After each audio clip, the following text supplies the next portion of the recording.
Məncə cheesecake sevməyən yoxdur və bu dəfə fıstıqlı cheesecake hazırladım. Bişirmədən çox asan hazırlanır.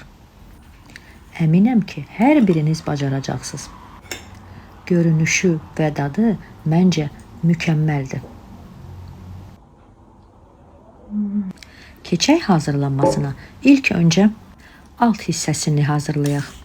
Peçeni və əridilmiş kərə yağını qarışdırıb bişirmə formamıza yayırıq. İçli üçün bizə lazım olacaq krem pendir, şəkər pudrası və fıstıq əzməsi. Mikserlə qarışdırırıq. Başqa qabda isə qaymağı çalıb tökürük içliyimizin üzərinə və yaxşıca qarışdırırıq.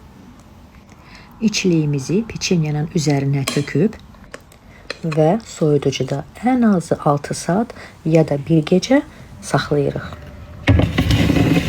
Və ən sonunda üzəri üçün fıstıq əzməsini əridib tökürük və qıraqlarını fıstıqla bəzəyirik.